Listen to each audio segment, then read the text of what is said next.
Sir Pawan గారు, sir ముందుగా మీకు పెద్దలు సుబ్బారావు గారికి, అదేవిధంగా సోదరి రజనీ గారికి, ఏబిఎన్ వీక్షిస్తున్నటువంటి ప్రేక్షకులకి నమస్కారాలు తెలియజేసుకుంటూ, ఇవి మనం ఆశాంతం గమనించినట్లయితే సార్, డైవర్షన్ పాలిటిక్స్ అనేది వైసీపీకి పేటెంట్ హక్కు. మనం చూసాం, రాజశేఖర రెడ్డి చనిపోయినాక అతని శవాన్ని పక్కన పెట్టుకొని ముఖ్యమంత్రి పదవి కోసం సంతకాలు సేకరించిన తర్వాత సోనియా గాంధీ గారు ఆయనకు ఆ పదవి ఇవ్వమంటే, దాని తర్వాత సోనియా గాంధీ అదేవిధంగా రిలయన్స్ వాళ్ళే మా ఫాదర్ని చంపేశారు అని చెప్పి రిలయన్స్ ఆస్తుల మీద దాడి చేయించడం కానీ, సోనియా గాంధీని ఎదిరించిన మగాడు అని చెప్పుకోవడం కానీ, అంటే అంతవరకు కాలు పట్టుకున్నటువంటి ఈ జగన్ రెడ్డి ఆ పదవీననే పాటికి సోనియా గాంధీని ఎదిరించిన మగాడు అని చెప్పి వాళ్ళు సామాజిక మాధ్యమాల్లో పెట్టుకోవడం, అదేవిధంగా తండ్రిని చంపేసింది రిలయన్స్ వాళ్ళే అని చెప్పినటువంటి ఈ ఫేక్ ప్రచార బ్యాచ్ వీళ్ళు అధికారంలోకి వచ్చిన వెంటనే రిలయన్స్ వాళ్ళకే రాజ్యసభ సభ్యత్వం కట్టబెట్టడం, ఇవన్నీ మనం ఒకసారి చూస్తే ఎంత దరిద్రంగా వీళ్ళు పోస్టులు పెడతారు, ఎంత దరిద్రంగా సామాజిక మాధ్యమాలని ఉపయోగిస్తారు అంటే సిగ్గుతో తలదించుకోవాలి సామాజిక మాధ్యమాల్లో పనిచేసేటువంటి మాలాంటి వాళ్ళందరూ కూడా. చంద్రబాబు గారికి ఇల్లే లేదు ఇక్కడ, నేను అధికారంలోకి వచ్చిన తర్వాత ఇక్కడే, నాకు రాకముందే కూడా నాకు ఇల్లు ఉంది, ఏడే రాజధాని ఉంటుంది, ఇక్కడ నుండి ఎక్కడికి పోనని ప్రచారం చేయడం, అధికారంలోకి వచ్చిన తర్వాత 3 రాజధానులు అని చెప్పడం, దాని తర్వాత ఎస్సీ ఎస్టీ మైనారిటీలను అందరినీ కూడా ఒక కులం మీద ముద్రేసి అది ఆ రాజధాని ఫలాని వాళ్ళ రాజధాని, వీళ్ళ రాజధాని కాదు, ఒక్క కులం రాజధాని అని ముద్రేయడం కానీ, అదేవిధంగా రాజధాని మునిగిపోతా ఉంది,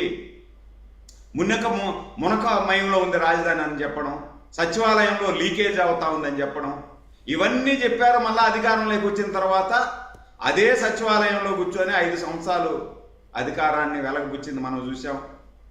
ఆకాశాన్ని అంటేటువంటి బిల్డింగులు కట్టుంటే ఆ బిల్డింగులన్నీ కూడా గ్రాఫిక్స్ అని చెప్పి, గ్రాఫిక్స్ అయితే మీరు ఆ నుండి దూకి సావండ్రనైనా దూకండి, బతికితే గ్రాఫిక్స్, సస్తే నిజమైనవి అని చెప్పి మనం కూడా చెప్పడం, ఇవన్నీ చూసాం. దాని తర్వాత ఇవన్నీ కాకుండా చంద్రబాబు నాయుడు గారు అధికారంలో ఉండేటప్పుడు వీళ్ళందరూ ఎస్సీ ఎస్టీ మైనారిటీలనే కాదు, డిఎస్పీలందరూ కూడా ఒకే కులానికి చెందిన వాళ్ళు అని చెప్పి ముద్రేసి ఇన్ని విన్యాసాలు చేసింది మనం చూసాం. దాని తర్వాత ఇవన్నీ ఒక ఎత్తు అయితే పవన్ గారు ఒక అడుగు ముందుకేసి వెంకన్న నగలన్నీ కూడా చంద్రబాబు నాయుడు గారి ఇంట్లో ఇదేంటి సార్ ఇప్పుడు, అంటే ఇదంతా డైవర్షన్ అంటారు, ఇదంతా ఇప్పుడు దీన్ని ఏదైతే కల్తీ మద్యం ఇదంతా హైలైట్ అవుతుంది కాబట్టి అంటే ఇతను పవన్ గారు ఇతను ఎక్కడా కూడా ఆంధ్రప్రదేశ్కి రాలేదు. ఈ వరదలు వచ్చి ఇబ్బంది పడి రైతులందరూ కూడా బాధలు పడతా ఉంటే కనీసం పరామర్శించేదాన్ని కూడా ఇతను రాలా. కూటమి ప్రభుత్వం అద్భుతంగా పరిపాలన సాగిస్తూ వరదలన్నింటినీ కూడా ఎదుర్కొని రైతులకు ఎవరైతే నష్టపోయారో వాళ్ళందరికీ కూడా న్యాయం చేస్తూ ముందుకు పోతా ఉన్నటువంటి సందర్భంలో ప్రజలందరూ కూడా కూటమి ప్రభుత్వం చాలా బాగా అద్భుతంగా పరిపాలిస్తూ ఉంది అని చెప్పి ప్రజలు వేణువుల్లా కొనియాడుతూ ఉంటే, ఇట్లా డైవర్షన్ చేసేస్తే ఇన్ని అరాచకాలు జరిగిపోతున్నాయి. బెల్ట్ షాపులు అమ్మ ఆడ పెట్టుకున్నా ఉంటే బెల్ట్ షాపులో ముందు కొన్నాడు, కళ్ళేమో దొబ్బినాయో వీళ్ళకి అర్థం కాదు. బెల్ట్ షాపులు బహిరంగ ప్రదేశాలు బెటర్ సార్. ఏడన్నా 1-2 బెల్ట్ షాపులు పెడితే లోపల ఎవరికి తెలియకుండా దొంగతనంగా అమ్ముతాడు బెల్ట్ షాపు. మెయిన్ రోడ్లో ఎవడు బెల్ట్ షాప్ పెట్టరు. వీళ్ళలాగా ఏమన్నా పవన్ గారు, మాకు దేవేంద్ర థియేటర్ అనేసి ఒకటి ఉంది తిరుపతిలో. దేవేంద్ర థియేటర్కి ఆనుకొని శివాలయం ఉంది, ప్రఖ్యాతిగాంచినటువంటి టెంపుల్ శివాలయం. ఆ శివాలయానికి ఆనుకొని పెట్టారు వాళ్ళు. గత 5 సంవత్సరాలలో 5 సంవత్సరాల పాటు కంటిన్యూగా శివాలయానికి ఆనుకొని మద్యం షాప్ పెట్టారు. శివాలయానికి పోయేటువంటి మహిళలు వాళ్ళందరూ కూడా చాలా ఇబ్బందులు పడ్డారు. ఎన్నోసార్లు రిపోర్ట్ చేశారు మాకు, మేమందరూ పోయి రిపోర్ట్ చేసినా కనీసం పట్టించుకోవాలా.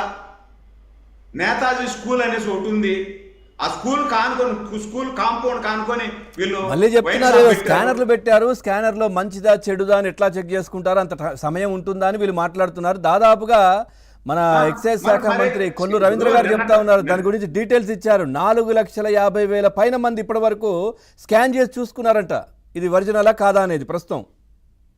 అంటే ఆ విధంగా వెళ్తోంది గవర్నమెంట్. పవన్ గారు ఇప్పుడు నిన్నటి వరకు ఏమన్నారంటే వీళ్ళు ఈ వెధవలో కల్తీ మద్యం అన్నారు.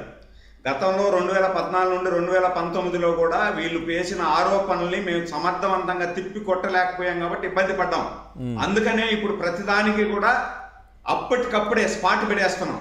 ఇప్పుడు కల్తీ మద్యం అన్నారు, ఒరే వెధవల్లారా, కల్తీ మద్యం అయితే మీరు స్కాన్ చేయండి. స్కాన్ చేసి మీరు ఏ వైన్ షాప్లో మద్యం కొన్నా దానికి ఒక క్యూఆర్ కోడ్ పెట్టాం, స్కాన్ చేయండి, దాంట్లో ఏదేది ఏ పాలల్లో ఉంది తెలిసిపోతుంది. అదొకటి ఉంటుంది. ఒకవేళ బెల్ట్ షాప్ లో మద్యం అమ్ముతే కనుక అది స్కాన్ చేస్తే అది ఏ షాపులో తెచ్చారో కూడా తెలుస్తుంది. అన్ని క్లియర్ గా టోటల్ ఇప్పుడు బ్యాచ్ తో కూడా లాట్ నెంబర్ తో పాటు లాట్ నెంబరు, ఎప్పుడు తయారైంది, ఎక్కడ తయారైంది, ఏ షాపులో అమ్మారు, టోటల్ క్లియరెన్స్ వచ్చేస్తా ఉంది. అందుకనే ఈ వెధవలు ఈ విధంగా వేషాలు వేసుకొని ఏదంటే అది పడితే పెట్టేస్తారు. అందుకనే జనాలు కూడా కొంతమంది నమ్మేసే ప్రభావం ఉంది. నమ్మేసినారు కాబట్టి ఇప్పుడు కూడా 39% ఓట్లు వేసినారు సార్. వాళ్ళకి నమ్మకం ఉంటే 39% కూడా ఓట్లు వేసి ఉంటారు. కొంతమంది నమ్మే ప్రమాదం ఉంది. అందుకనే మేము పారదర్శకంగా ప్రతిదీ కూడా వాళ్ళు ఆరోపణ చేసినా కూడా ఆ ఆరోపణలన్నీ కూడా నిరాధారణం అని చెప్పి దాంట్లో కూడా మేము మాట్లాడతాం. ఇప్పుడు ఈ వచ్చి ఒక బాధ్యతాయుతమైన కన్క్లూడ్ చేస్తాం ఒకే సెకండ్. ఒక బాధ్యతాయుతమైనటువంటి వ్యక్తిగా ఆమె ఒక సినిమా నటో లేకపోతే సీరియల్ నటో యాంకరో అనుకుందాం, 10 మందిని ప్రభావితం చేసి అధికార ప్రతినిధి హోదా కూడా ఇచ్చారు. ఇప్పుడు అదే అనేది ఆమె మాట్లాడిందంటే పార్టీ మాట్లాడినట్టే, జగన్మోహన్ రెడ్డి చెప్పినట్టే.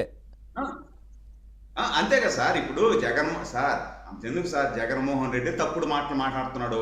నిన్న వచ్చినాడు యలంక ప్యాలెస్ నుండి వీడికి వచ్చి వరదలు కొట్టుకొని కూర్చున్న చంద్రబాబు నాయుడు వచ్చిన తర్వాత వరదలు వచ్చేస్తున్నాయి, ఏదంతా జరిగిపోతా ఉంది అని చెప్పేసి పనికిమాలిన మాటలు మాట్లాడి వెళ్ళిపోయాడు. మళ్ళీ ఏమీ లేదు విమర్శించేదానికి. మళ్ళీ బయలుదేరారు, నిన్ననే వెళ్ళిపోయాడు. కాబట్టి ఏదో ఒకటి ముఖాన్ని కొట్టేసి తుడుచుకోండి అని చెప్పేసి వెళ్ళిపోయాడు. అన్న వెళ్ళిపోయాడు, మళ్ళీ బెంగళూరు వెళ్ళిపోయాడు సార్. బెంగళూరు వెళ్ళిపోయాడు మళ్ళీ నిన్ననే. అదే వచ్చాడు, మాట్లాడినాడు, వెళ్ళిపోయినాడు. ఎందుకు వస్తాడో తెలియదు, ఎందుకు మాట్లాడతాడో తెలియదు, ఎందుకు వెళ్తాడో తెలియదు. ఇడికి రావడం, ప్రశాంతంగా ఉండేటువంటి రాష్ట్రంలో ఏదో ఒక పుల్ల పెట్టడం, వెళ్ళిపోవడం, ఇదే పని. అతను పనికి మాలినాడు కాబట్టి కింద కార్యకర్తలంతా కూడా పనికి మాలినోళ్ళుగానే ఉంటారు. సుబ్బారావు గారు కార్యకర్త దొరకాలండి మనం ఎట్లా అనుకుంటాం.